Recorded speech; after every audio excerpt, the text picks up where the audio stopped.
तू जाने लगी बहुत हम तेज हैं। तू जाने ले कि हम बहुत तेज हैं। साला तोनी का दुन्नु चुप रह सा।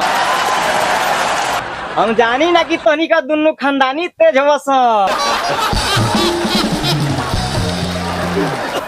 साला तू का हमनी के बारे में जाना था रे? खाए के झाट नहीं पाते के रसाई।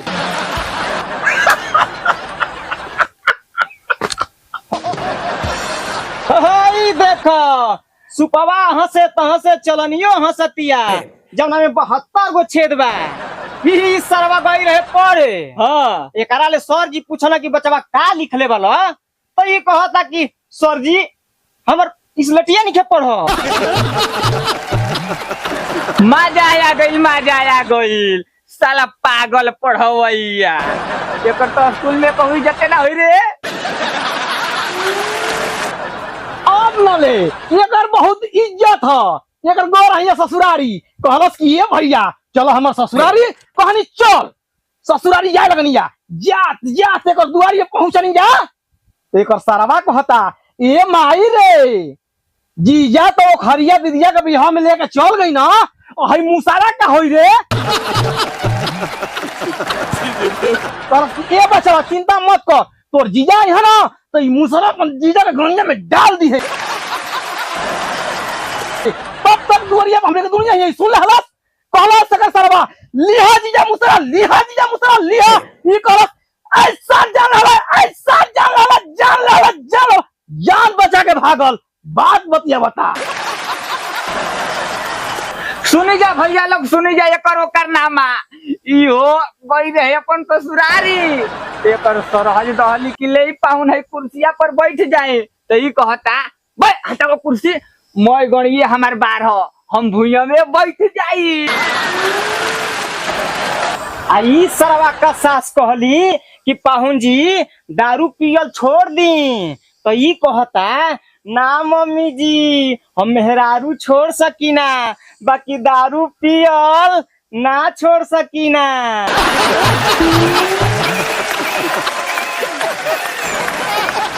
चुप रह ई बेहुदवा गइल अपन ससुरारी आ ओ ई एकर मेहरारू को बहुत बड़का खानदान बा। ओ बेकरा के पूछे लगन सा पाहुन खा ले ई कह कि ना हम ना खाई फलाना भैया घर खा ले। फिर पूछा सा पाहुन खा ले अरे ना हम ना खाई फलाना भैया घर खा ले। ऐसा ही करत साझ हो गई। अब ई मुंह चियार के सोचता कि अब यहाँ सरवा पूछे खातिर अब यहाँ से पूछे खातिर खा के सूत कोई नहीं आइल। ई सरवा मुंह चियार के सूत गईल।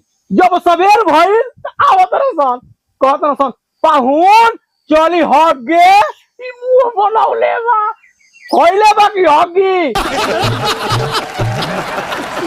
ये बात बोले सरवा ये जीजा चलो हगे तो ई कहता रे सारे रातिया खइले ही नहीं तहार हगब रे। तब वो ई लई गार दबा के ससुरारी ले भागल उपास से अम्मा के आदमी हो। साला मेटा आदमी तू चुप रह।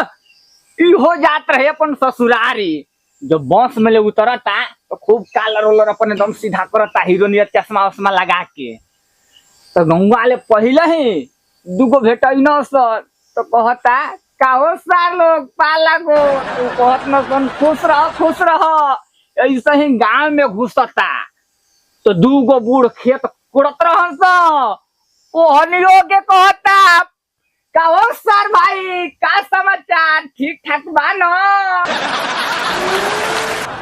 तो ऊ तो लागत रहन से एकर ससुर तो कहन सन पाहुन तनी आई हनिया उठैना सब फरुसवा लगन सब मारत बेहोश कर दहन स मैं गौवे के सारी बुझले रहे।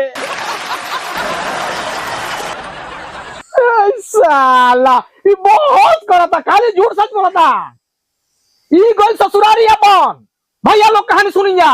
ई सरवा गइल अपन ससुरारी पी के जब गइल जब घर में प्रवेश कैला तो कहता तुमसे मिलने को दिल करता है। चलिए का ससुरा सुन गई तो कहता पाहुन कहता ससुर जी तब ससुर जी कहता ना पाहुन पियल छोड़ब कि ना छोड़ब तब ही कहता बेहुदवा ना ससुर जी, हम दारू पियल ना छोड़ब। तब कहना का है तो कहस कि ससुर जी ये खाली अगर हमारा संगे बैठ के पी ले तो हम दारू पियल छोड़ दे। तब ससुर कहना ओ साला हंसी दमाद, जब ये के हाली पियल छोड़ दी दारू तो हम दारू आज पिया। तब कहना दमाद पैक लड़ा। एक लड़ा के जब मां से कहा पैक, दो पैक, तीन पैक, तो ये ससुरा कहता तुमसे मिलने को दिल करता है। तो अभी अपन ससुर का ताकता है, तो अभी कहता ससुर जी, हाँ दमाद जी, दारू पियल छोड़ा जी कि ना। तो फिर ससुरा कहता तुमसे मिलने को दिल करता है। फिर तड़फड़ा के पूछता ससुर जी, दारू पियल छोड़ा जी कि ना। तू कहता है ससुरा पाहुन तू छोड़ दे, लेकिन हम छोड़े वाला नहीं की।